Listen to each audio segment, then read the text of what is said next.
Okay, good morning. We are recording. All right, so I'm very excited. This is my first time using this functionality on my MacBook. So today we begin our IOs on the dollhouse, a dollhouse. And we are going to begin, I think, with a really important topic, and that is going to be women in the Victorian age. So who will be beginning with that one? Lydia, excellent. All right, now we just have to make sure we see you, Lydia. And there she is, excellent. All right, so Lydia, go ahead, start us off. Okay, so I have women in the Victorian age. In a doll's house, Nora represents like kind of the ideal woman at the time, not like completely, but like in appearances. Not just like physical appearances, but like the way she portrays herself to the males in this novel. So women at this time are like supposed to be pure and clean, and that's how Helmer views Nora, because like he thinks like she should be like a songbird that has no like chips on her beak, like a clean beak, so that like she plays no false notes, and she kind of comes across as like kind of pure and simple, like they're not supposed to kind of be adorned with too much jewelry or be too like excessive and stuff like that. And since she buys really simple things, I mean, you know it's because she needs to save that money to pay off her debt, but it also helps her image because it's kind of like a simple, pure kind of look. She also they have like their main role is housework and like having children. And Noah does these things, like, obviously, like, she takes care of the house, she sets up, like, she does most of the housework and stuff, and Torvald would give her money because she had to do all the housework and stuff. And even though she doesn't, like, take care of the kids too much, like, the nurse does most of the child keeping, it's like her job is to have kids, not to raise them. Women are also supposed to be emotional. Like, that's how they were seen. They're not smart. They just kind of, So, and it's not, and obviously Torvald kind of sees it that way.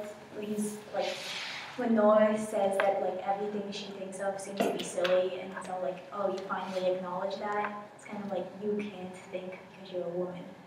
And Rank also sees it that way, like after Rank tells her that he loves her and she can't tell him the secret anymore, he thinks that like hiding a dress from Torvald is what the big secret was, which is like, it's really kind of superficial, and he probably only thinks that because she's a woman. Also at this time, sex was only supposed to be for reproduction purposes and not for pleasure, like at all. And this is demonstrated, like, I mean, even though these are the ideals, guys tend to, like, their desires kind of one-up it, I guess, and you can see this, like, at the end, after the Tarantella, and they find out Rank is going to die and stuff, and then Torvald's all like, I just want to be with you tonight. It's like, even though, as a woman, she should not be having sex if it's not to have babies. And I doubt Torvald was all like, wow, I just really want to have a child. So, I mean, it's kind of just how guys want women to be seen, but they don't. It's like, don't do as I say. Like, don't do as I do, but do as I say, kind of thing. Although, she's not doing as he says either, if she had sex with him. And then Anne, like the nurse, also demonstrates this because she has children, and if we go along with the theory that we came up with in class, that she got with like an older guy, and he said all these wonderful things, and so she had sex with him, that's for pleasure purposes, and it backfired on her. Because she got pregnant, he left her, he didn't do anything for her, and now she can't even like raise her own child on her own. But women at this time were gaining more rights, like they could divorce their husband, although they had to provide a lot of proof, like that they had done adultery or that they had incest, like did incest and all that. Like they had to prove like a lot, while a guy would just have to be like, oh yeah, she cheated on me, and that was that. And even though this wasn't at this time when the book was written, it was getting towards it, that women could become the sole guardian of the kids if the husband died. Although not at this time, but like it was shortly afterwards, so I mean it kind of demonstrates the social change in views on women's rights at this time. And they were getting more opportunities to do things on their own because there was now like basic education for both boys and girls. And girls' education, although previously it was kind of like painting, dance, all those types of things that would like really things that would be seen as womanly, it was starting to become more based around like modeled after a boys' education.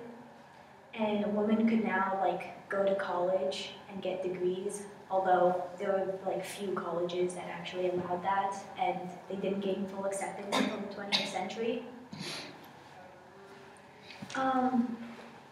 Even so, they kind of had like many limitations because like the views on them were obviously like they should just be in the house, they should just do housework, they should just that, and if you kind of broke away from that, you know, it's not, like, your social standing is not very, like, I mean, you can make it through that, but people will probably view you differently.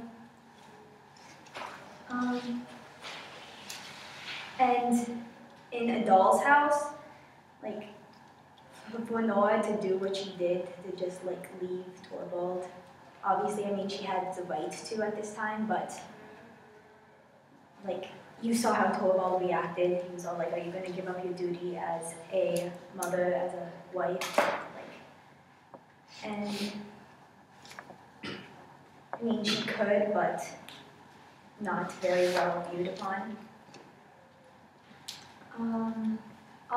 But even though she represented the ideal wife, it was kind of just how she was raised to be, because, like, although it applies to sisters, like, sisters at this time treated their brothers as they were growing up as they would treat their future husbands.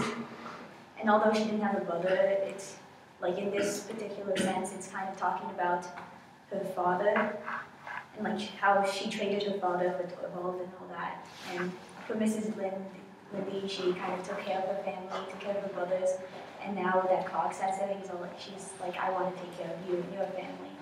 And so it's kind of just replacing one for the other. And so in this sense, they're kind of still like being the, not ideal woman, because this is only one aspect, but still kind of a woman in the Victorian age. Because even though it's their decision to do that, it's like in the book where she's all like, where Torvald's like, no man would sacrifice his honor for the one he loves, and then Nora says that it is a thing hundreds of thousands of women have done.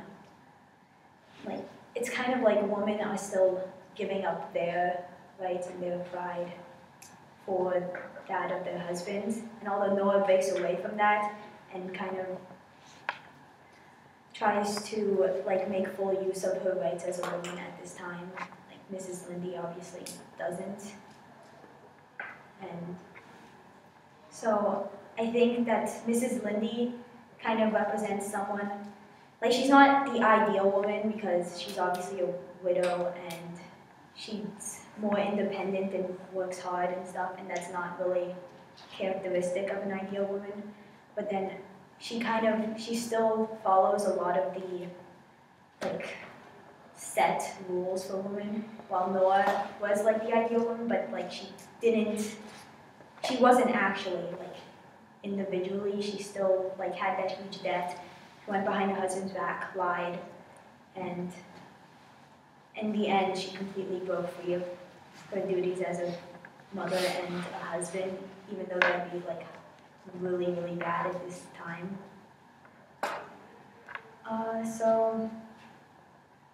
I mean, I guess she represents a woman in the Victorian age, but then kind of breaks free of that and kind of moves towards becoming a more modern woman.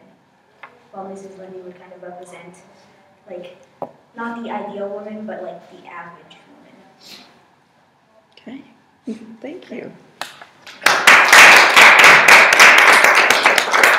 All right, so comments, thoughts, connections?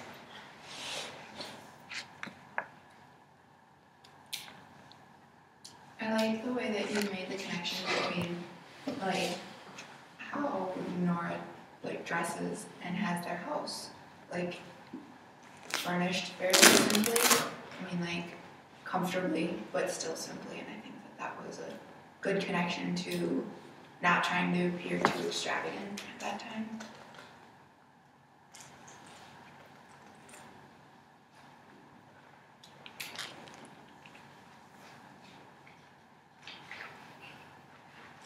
Okay then. Because All we right. lied today. Okay. You must have covered it so well that there's not a lot to add. That's how I'm going to think about that. Okay, thank you, Lydia. So let's then move on to the opposite. Men in the Victorian age. Oh, Sautek, did you know that was coming? Yeah. Okay, good. All right.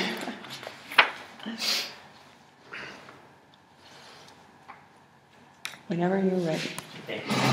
My presentation is on men in the Victorian age, and some parts overlap with her because as I researched men, it includes women. So, men in this age, like they were the head of the household, they were in the past and they were still in this age. They based their lives on their sense of what is right and proper for them. Their homes usually stayed at where they grew up, like in the town. If they grew up in college building, they would study at Collegeville or something. And their success depended on like the encouragement or push they received from their families, from like their fathers or their family. But usually, since the woman raised their children, the mother would usually influence the child most. So it would usually depend on the mother. Torvald mentions this often when he tells Nora that like almost everyone who has gone through a bad life has had a deceitful mother. And by saying this, Ibsen shows how the society thinks of parenting and the influence to the children, and he makes it so that all the influence should be blamed on the mother, not on the father. But this is kind of contradicting, because since men were the head of the household, like you would think that the head of the household would be responsible for the wrongs that the children went through or something, but they were all blamed on the mother. So that was kind of weird, in my opinion. Careers in medicine, law, and in the church, accounting, engineering, surveying, architecture, writing, journalism, they all were like, they held high prestige. They were like the upper middle class, kind of. And these people usually had earned enough money to employ about 3 servants per household. And I think Torvald had about 3 servants. I didn't count exactly, but so this represents like the realism, because they were the middle class, and usually realism represents the middle class because they are the majority of society. And Dr. Rain, Krogstad, and Torvald, they were all like had these careers. Dr. Rain was a doctor, Krogstad was a lawyer, and Torvald was a manager of a bank. So they were pretty much the upper middle class, and I think, well, it didn't mention about Dr. Rain in Krogstad's house, but Torvald was definitely a middle class.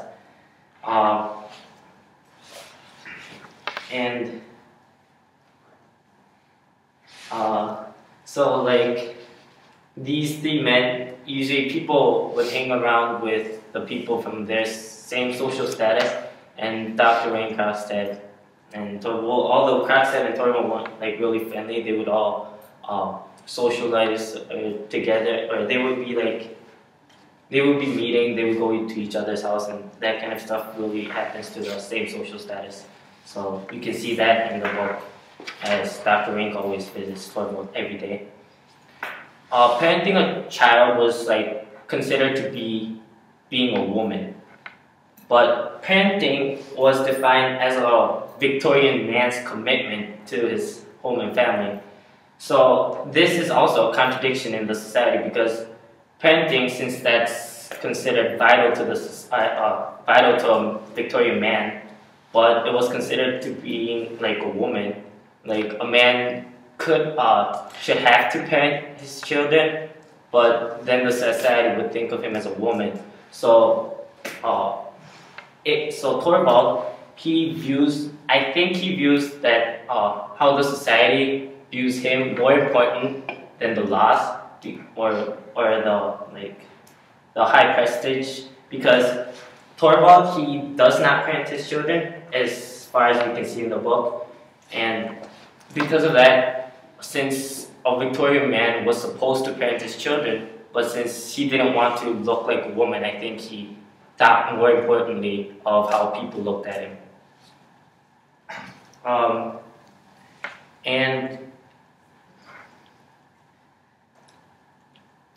Men considered themselves to be sinners who could be saved by virtuous women.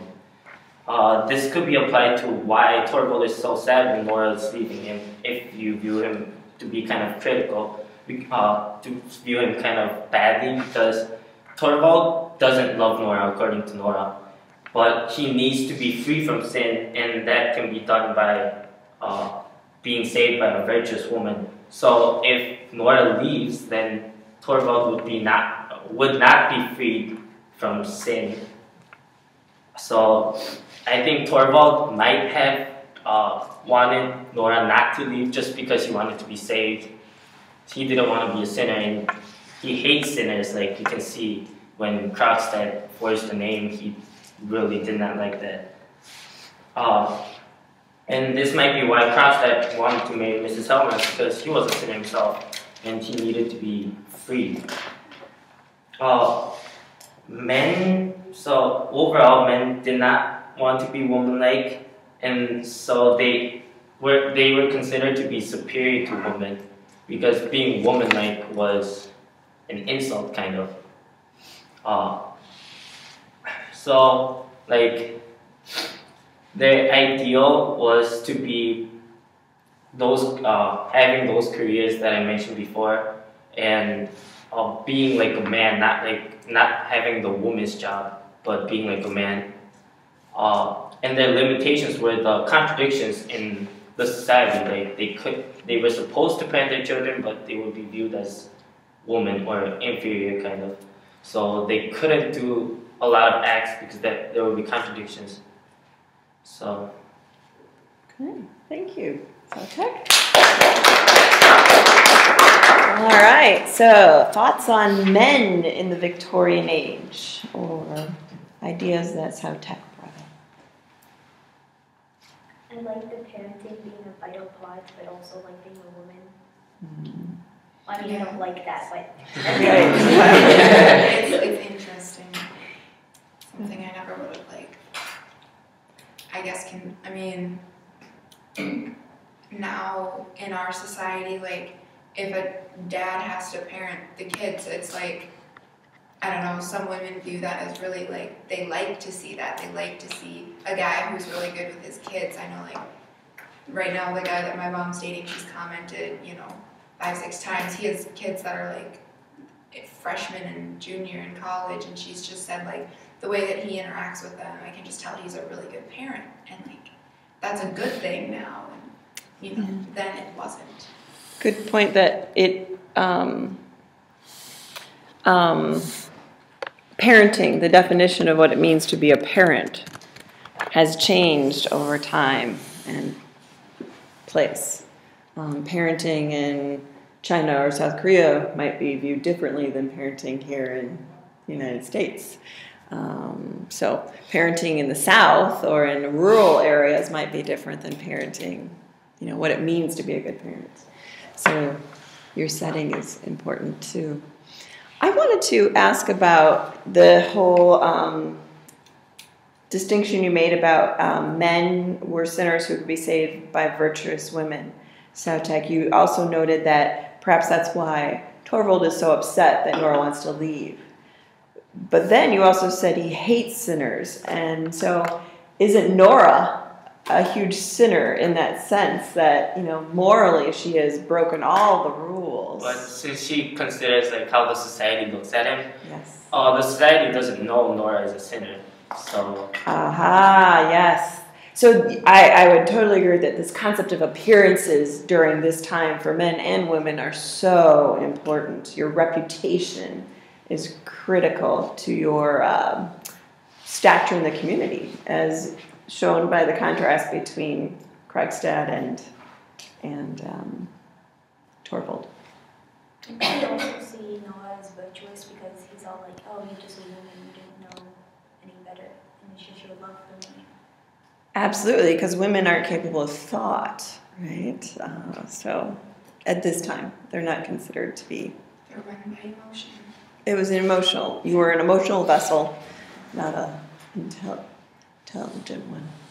When you said about like Krogstad and Ring were like middle class were like they were interacting each other, like not as both, but like between middle class people.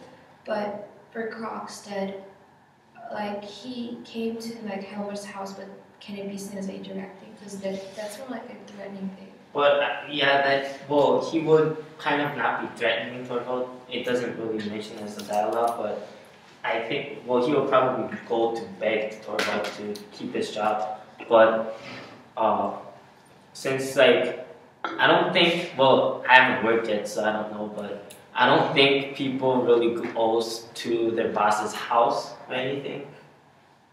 Because like a social status, like, you don't, unless it's like a small community kind of thing, so. Grace. And also, Torvald mentions that he and Krogstad were friends when they were little, so it probably shows that they were from a similar social status. But again, Krogstad had his reputation damaged, so that probably barred him from socially interacting with Torvald. Exactly. Go ahead, Nadia.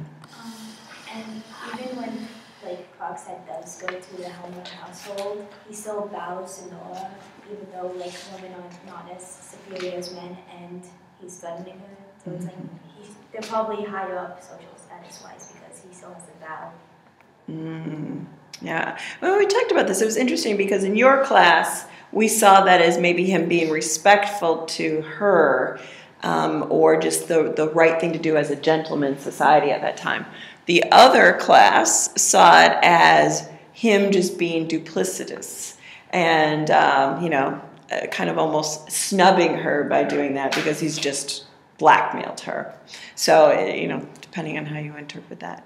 But you're right. I think because of his reputation, they're not seen as equals, but ultimately they both have the same profession that should be had his reputation not been tarnished. Okay, good. Any other ideas or thoughts? Do you think because Krogstad had gotten a bad reputation because of his crime, that can kind of like bar his climb up the social ladder? I mean, like people who go to jail nowadays, if they did something really serious, you usually don't see them as like CEOs or maybe later in life. They just don't get that high because of their background. They can't even get, you can't even like rent an apartment. I mean, but at this time and place, let's keep it there. Did Krogstad go to jail?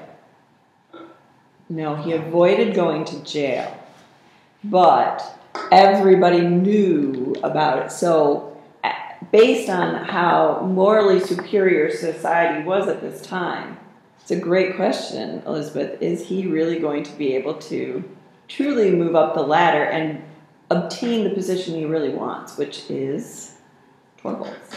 Right? And this kind of relates to my own topic, so I'm not going to go too deep into it. But Krogstad, he also tells Mrs. Lindy that by marrying her again, then he'll be able to clear himself again.